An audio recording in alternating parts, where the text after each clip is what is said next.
I think of deconstruction in terms of a process that begins, but we probably don't really have a full idea of when deconstruction begins for somebody. I don't know that we could pinpoint, like, this was the moment that I started deconstructing when it comes to a client.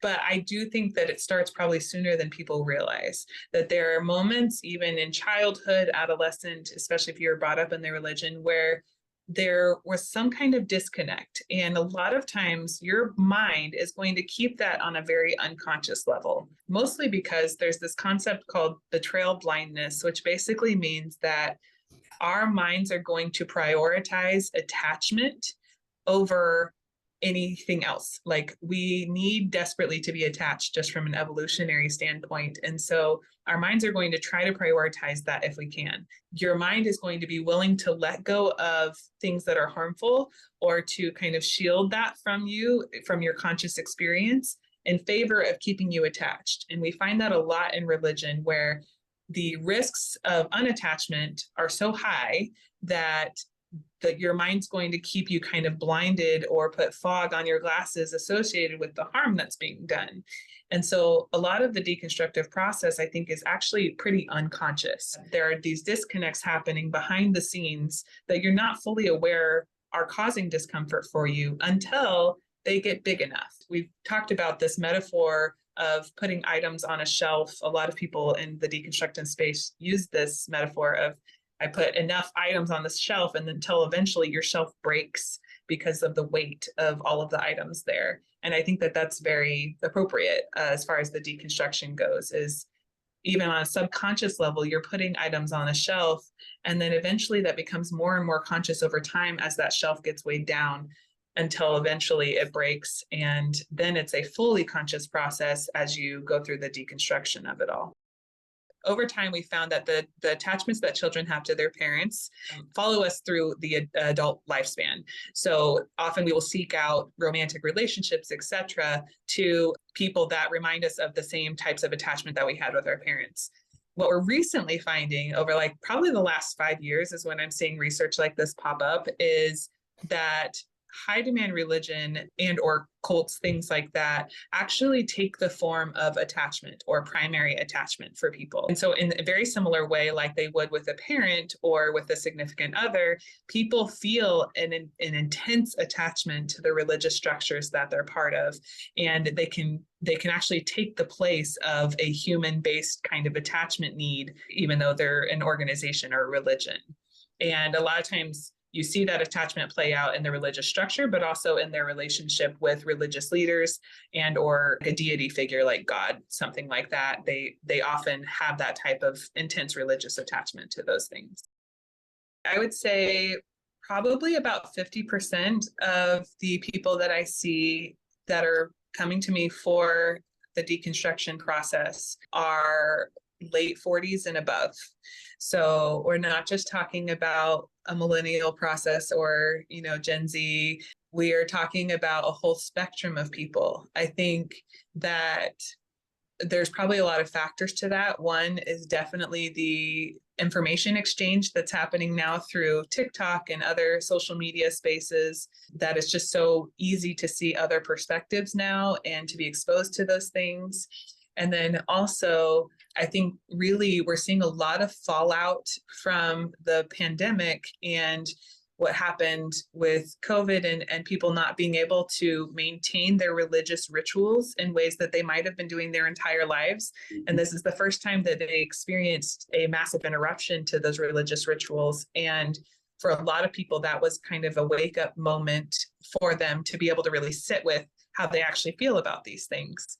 And so I think it's hitting on such a wide spectrum. It's not just a young person's experience at this point. Part of my work in therapy with people who are going through this is it's the grief process, just like I would if somebody came in and had lost a family member. I've described it before with a client who was kind of on this in-between space where they had mostly lost their faith in the religion. They no longer believed in the religion. And there's a name actually that sometimes they give it in these spaces, which is called PMO, which is physically in, mentally out. And they were only attending to keep the peace with relationships. Their husband was still attending and still believing. And so she just felt it was easier to maintain it, to stay in, to keep going, whatever. But she would come to therapy and just be so devastated and so at odds with this entire process. And I compared it one time to a person on life support having to go and visit them and be with them, and this juxtaposition of, this is the life that I used to have with this person, and I'm never going to get to have that again. And yet they're still here in front of me, and I don't know what to do with this. It's such an in-between space. It's a grief-ridden space, but a lot of times it's really hard to know exactly how to place it until you get where you really have been able to have time to sit with it and fully separate yourself from it. I mean, we see a lot of mixed faith marriage situations because faith in and of itself can be a very individual thing, but it can also be a very community-based or relational thing. So sometimes people do really go through this on their own, and it can be a really tricky dynamic within a mixed faith structure, because what we see is that the person who is going through the faith dynamic is feeling very hurt and betrayed by the church structure itself. And so they are recognizing harm and seeing without the fog on their glasses for the first time what kind of harm was caused them by this religious structure. However, they're in a relationship with somebody who still believes and somebody who still thinks that that religious structure is a healthy thing. And that person feels very betrayed by the person in the faith deconstruction process. And so it's this whole triangle that is really difficult for them to navigate. And I've had clients describe it before as, it feels like my spouse or partner is in a relationship or is best buddies with my abusive ex-partner, that it seems like when they go to church on Sunday and leave their spouse at home who has felt so much hurt by this church, that it's almost like they're dating or in a relationship with somebody who they feel was abusive to them.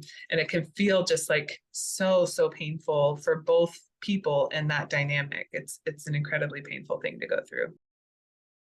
I do think there is an aspect of the patriarchal nature of a typical Christian high demand religion space. A lot of those lend towards very patriarchal based foundations. And so because of that, I think a lot of women in really post, women's rights era. I mean, this year we've got the year of the Barbie movie and Taylor Swift. And I just think there's a lot of cultural response to women's rights right now that are at odds with the women's value and women's rights within a church organization. I think in a lot of ways, these church organizations are behind the mark. They are lagging and not fully caught up to what women are discovering they want for themselves at this point in their lives. So they're looking at this with why would I continue investing in a structure that somehow places me as less than or less valued than pretty much all of the other structures in my life right now? And there's just not a ton of buy-in associated with that for a lot of women. Let me define guilt and shame for you. Brene Brown, who is a vulnerability and shame researcher and well-known, kind of defined these in a way that I really like, which is guilt is I did something bad, or I made a bad choice, I made a mistake, those kinds of things. And shame is I am bad, or being bad is part of my identity right now. Those are really important distinctions because guilt can actually propel you to constructive change. It's important when we know that we've made mistakes and we can feel that about ourselves. But the difference is that it's not going to such a fundamental place that we feel like our identity has been impacted by that mistake, or that because we made that mistake, now we are an overarching bad person. Whereas shame definitely lends itself to that. And I think within a religious structure, we get a lot more of the shame approach to that. A lot of times in religions, you hear the word worthiness or worth kind of tossed around quite a bit in the different ways that they talk about choices and consequences. To me, that speaks to such a shameful place where the choices that you make or the mistakes that you make are all going to that sense of identity rather than just being a choice or a mistake. I think that's something that's really difficult to unpack, but is really important in someone's deconstructive process to realize that my identity actually exists completely separate from the choices that I'm making at any given time, that I can be a very worthwhile person and that I don't need an external organization or religious structure or belief to validate my worth as a person. Sometimes I think it is striking as clients go through this process to learn from an observer standpoint what kinds of beliefs they had like that. I think when you're brought up in it or you're in it long enough, then it becomes so internalized who God is and the way God feels about you. Those kinds of things are just second nature. They become such a part of how you view the world. But when you go through this deconstructive process, it's almost like you're separated out of that. And now you're seeing it from a whole different lens, a whole different vantage point. It can be very striking or disconcerting to go through that process. One of the reasons I like to use kind of a parts approach with my clients, and what I mean by that is that there are different parts of them that aren't the whole of them, that there are different parts that interact with each other. And one of the reasons that I like to do that is because it helps them to see that these parts of them that are still scared of the God that they left in religion, that it's okay that those parts of them are still scared of that. Of course they are. They lived in this religion for a really long time. So they're going to have parts of them that are still scared of that. But that doesn't have to be all of them. And they can learn how to interact with the other parts of them and care for the parts of them that are still holding a lot of that fear that they have learned for a really long time. I think it would be very unreasonable of having this expectation that now that I've left the religion, I can kind of just shirk off all of the fear and the shame and the negative messaging and all of those things that the religion told me all my life about myself.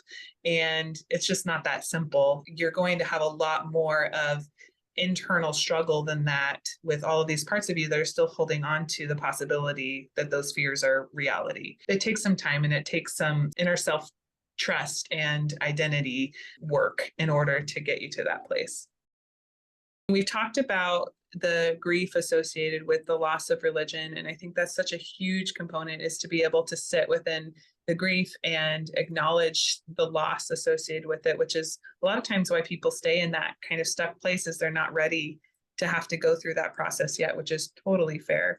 Sometimes it can feel very dismal to look at these deconstruction spaces and see all of the grief and the chaos that people are going through.